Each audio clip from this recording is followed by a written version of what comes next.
When you really think about the true cost of passion, what actually comes to mind? Maybe it's, buying fancy equipment. Yeah. Or those super late nights. Which is the sheer effort, right? Perfecting a skill takes time. Exactly. Well, today, we're diving deep into the grind, Chapter 3, and we're not focusing on the recipes or, like, frosting techniques. No, not this one. We're looking at the real price of that passion, specifically the intense emotional and financial cost of figuring out how to price your product when you're a small business owner, pouring your heart into it. That's right, this deep dive. It's really for you if you've ever struggled to put a fair price tag on your time, your skill, maybe just your effort. Mm-hmm. We're tracking the author's journey here. She's a home baker, and she talks about this intense struggle, honestly, going back even to chapter 1. It took her years just to get to a point where she could charge what she was actually worth. Yeah, the book really stresses the immense pressure she felt. You've got this powerful desire to succeed, to make it work, right? But it's constantly crashing against this really paralyzing fear of alienating her customers, especially friends and family at the start. The fear of charging actual market value. That's a spot. She even says it outright. Pricing cakes is not for the weak. It's this constant battle, between the heart and the budget. It absolutely is. And that emotional struggle, that's kind of where the financial problems really begin. When she looked back at why she kept lowballing her prices, especially early on, the core reasons were, well, they were psychological. Deeply rooted. She listed those 3 core fears, didn't she? Yeah. Things anyone who freelances or creates stuff can probably relate to. Not wanting to seem greedy was a big one. Not wanting to seem unappreciative of the people who supported her from day one. Right, they're early adopters. And then maybe the biggest one, the fear that customers would just go somewhere else. Like, if I charge $50 more, won't they just walk down the street to the established bakery? And what's really interesting, or like maybe worrying, is how the author connects that self-doubt directly to this huge financial trap she fell into. How so? Well, the key thing she admits is that deep down, she didn't fully believe she was good enough to charge full price anyway. That little voice inside, that self-doubt basically became this giant financial anchor, just dragging her prices down into totally unprofitable territory. I really appreciate her honesty about that emotional side. It's relatable. Mm-hmm. But okay, if you're trying to run a business that actually, stays afloat, how does she suggest getting past that fear? Because the math, as she shows, gets pretty brutal pretty fast. It does. And that leads us straight into lesson #3, which is all about price inflation, but it's really rooted in a kind of cognitive bias. Okay. She learned the hard way that if you start out charging too little, it's incredibly difficult, almost impossible, really, to raise those prices later on, even when you finally feel ready to charge your worth. Why is that? It's something called price anchoring bias. Once you set that initial low price, that number gets stuck in the customer's head. It's the anchor. Okay. So any price increase later, even if it's totally justified by costs, feels, well, it feels greedy or predatory to them. And boom, you're trapped in this cycle where you can't make ends meet. Wow. So the mental stuff, the self-doubt, the price anchoring it, basically crippled her pricing right from the start. Pretty much. But the real, terrifying wake-up call came when she finally sat down and actually looked at the numbers, the dollars and cents. Yep. Let's dig into that actual financial devastation. Right. Starting with her lesson, #1. Factor everything in. Right. So she talks about spending time and money trying to learn the craft, watching YouTube, joining Facebook groups, maybe spending $25 here and there on online classes. Things lots of people do. Exactly. But she often notes she didn't learn anything revolutionary from those small classes. And that's important, those past $25 classes. They're what economists call sunk costs. Right. Meaning the money's already spent, gone. You shouldn't factor those specific past costs into the price of a cake you're making today. The real mistake she made was failing to factor in the ongoing recurring costs, supplies, overhead, and crucially, her own time. Okay, so that leads right into lesson #2. Let's talk numbers. This is where she gives the specific, kind of shocking details. Yeah, this part is eye-opening. Her early prices were around $60 to $75 for a custom cake. Which sounds okay, maybe, until you see the costs. Which were? Well, let's look at just the minimum ingredient cost she lists based on current prices. And this is before any decorating, any fancy stuff. Just the basics. Just the basics. Eggs, you're looking at maybe $4 to $6 for an 18-count carton. 4 sticks of butter, another $4 to $6 easily. Even a small quart of vegetable oil is around $5. Okay, hold on. Just adding that up. You're already at $13 to $17 minimum just for the bare bones. Wow.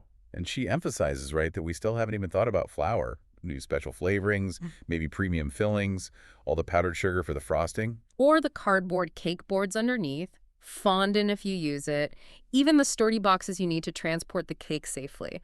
All that adds up fast. So the outcome, it's pretty brutal. It is, and it really highlights why she titled this chapter, Know Your Worth. She realized she was often just breaking even, and sometimes she actually spent more on ingredients and supplies than she charged the customer. So she was basically paying people to let her bake for them. Exactly, paying for the privilege of working for free. And this is where another key concept comes in: opportunity cost. Explain that. It means she wasn't just losing money directly on the ingredients, she was also losing the opportunity to use all those hours shopping, baking, decorating, customer service for anything else that could have actually earned her money. Her self-doubt effectively valued her time at less than zero. Oof, because the ingredient costs alone were eating up the entire $60, $75 price tag. Correct. Which brings us back to lesson #3 again, the absolute necessity of comprehensive pricing. The formula has to go way beyond just the cost of flour and eggs. Okay, so what does that comprehensive formula look like then? For someone running a creative business from home, what did she finally land on? The big lesson was the formula she settled on, basically. Cost of goods sold, COGS, that's your ingredients, boards, boxes, multiplied by a set markup percentage, PLUS, an hourly rate for her labor. Okay, that makes sense. Markup for profit, labor for her time. But crucially, she learned the formula also has to include all those overhead factors. Things a home baker pays for that someone working in a commercial bakery doesn't even think about. Like what? What kind of overhead? We're talking about utilities, right? The electricity for running that big oven, maybe a heavy-duty mixer, the water for all the cleanup. Sure. You need to factor in gas money for driving back and forth to the store, maybe multiple trips. And here's a big one she mentions: equipment depreciation. Depreciation, like for her mixer. Exactly. That $500 stand mixer isn't going to last forever. Maybe her professional oven. She learned you need to build in, say, a small amount per cake, maybe $5, specifically to save up for replacing that equipment when it wears out. Because if you don't calculate that depreciation, then one day your mixer dies, and suddenly you have this massive expense, maybe hundreds of dollars, with no funds set aside to cover it.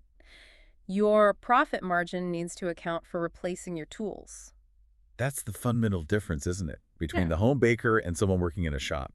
The home baker provides all the overhead, the kitchen space, the utilities, the equipment, the storage. All of it. And if that's not calculated into the price somehow, the business just isn't sustainable. Doesn't matter if you're baking cakes or, designing websites from home. Same principle. So this is where the critical thinking comes in. The author really stresses doing market research, but she explains how to use that research smartly. It's not just about finding the lowest price. Right. You absolutely have to compare your prices to other home bakers nearby, see what the local market looks like. Sure, that makes sense. But she also says you need to compare prices at professional bakeries, A&D, at the big box stores like Sam's Club or Walmart. Why compare to Walmart? You can't compete with their prices on a custom cake. Exactly. It's not about beating Sam's Club on price. It's about establishing a value differential in the customer's mind. Ah, okay. Show them what they're getting for the extra money. Precisely. By showing that, yeah, Sam's might have an $80 cake, but it's probably generic, maybe made with lower cost ingredients like shortening instead of butter, she could justify her $150 price tag. Based on the customization, the better ingredients, the artistry, the sheer labor involved. Right. She's proving she sells a premium specialty product, not just a commodity cake anyone can grab off a shelf. That makes sense. And what about controlling her own costs? The COGS. To lower those costs of goods sold, she says you have to actively compare supply prices. Look at eggs, butter, flour, your main stuff at the big membership warehouses like Costco or Sam's Club versus smaller local bakery supply stores or even online vendors. She mentions being surprised sometimes where she could find high-quality ingredients cheaper, which directly boosts that profit margin. Every dollar saved on supplies is a dollar more profit. Okay, let's switch gears a bit. From the spreadsheets and the costs to that near-disaster story she tells. That brings us to lesson #4, setting your logistics up front. Oh yeah, the delivery story. This whole question of charging a fixed delivery fee versus having a strict pickup window, Her anecdote makes it crystal clear why this isn't just a minor detail. It can literally save the day, or the cake. That scenario she describes, it's pretty unforgettable, honestly. She had this huge 4-tier wedding cake, all buttercream frosting. Okay, delicate. Extremely delicate. And it's for a wedding in Atlanta, on a 90-degree day in July. Oh, no. Yeah. That's just asking for trouble. Buttercream in 90-degree heat. It's basically, like you said, a large, very expensive dairy bomb just waiting for the temperature to spike, a ticking clock. So what was the logistical problem? Just the heat? It was real-world chaos. The wedding ceremony ran late, so the cake setup in the reception room had to wait until cocktail hour while the staff was flipping the room from ceremony to reception mode. So the cake is just sitting there in the heat. Waiting for the room to be ready, waiting for the AC to hopefully catch up. She literally risked that 4-tier masterpiece melting into a sugary puddle. Total disaster potential. Yikes. So how did she avoid catastrophe? Thankfully, she had the foresight and, importantly, the confidence to have charged the client for and then used a specialized cake delivery vendor. A vend with? With temperature-controlled vehicles, refrigerated vans, basically. She emphasizes this because she didn't have a vehicle like that herself. She was terrified at the thought of driving that cake 45 minutes across Atlanta in July. I can imagine. She said her nerves would have been on 10, right? Risking damage to the cake, maybe even getting in an accident because she's so stressed about this fragile, expensive thing in her back seat. Totally. So that one decision, factoring in and charging for temperature-controlled delivery, completely averted what could have been a massive failure. It wasn't just about customer service. It was proactive disaster prevention built right into her pricing structure. That's smart. It protects her and the client's investment. And what's really telling is the value that vendor provided beyond just driving. They didn't just drop off the cake and run. No, they waited with her while the room was being prepped. They helped her with the actual setup once they could get in. They even got some video footage for her portfolio. And they helped apply the final fresh flowers on site. Wow, so full service. She literally says, the vendor saved my life that day. The lesson there is pretty clear. Think through the worst-case scenarios for your product or service. What could go wrong?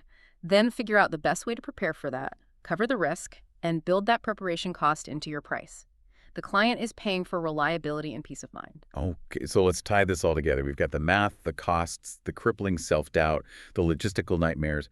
What's the synthesis here? Well, the author really hammers home that knowing your worth fundamentally starts with doing the math, understanding your numbers. Yeah.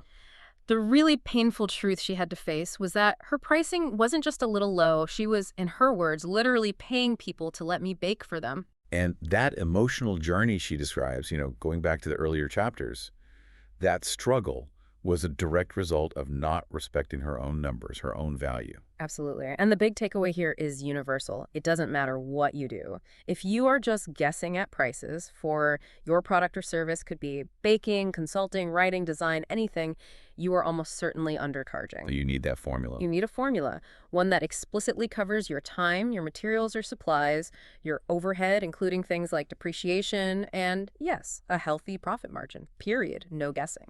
And if we connect this back to that bigger picture, that emotional journey she went through, all the self-doubt, that intense fear of charging what she was actually worth, even though she was clearly skilled. When you think about the huge psychological hurdles she had to clear just to raise her prices to where they needed to be, it makes you wonder, doesn't it? What internal barriers might be preventing you, the listener, from assigning true market value to the unique skills and effort you put into your work? That's a really powerful question. Definitely something worth exploring for yourself.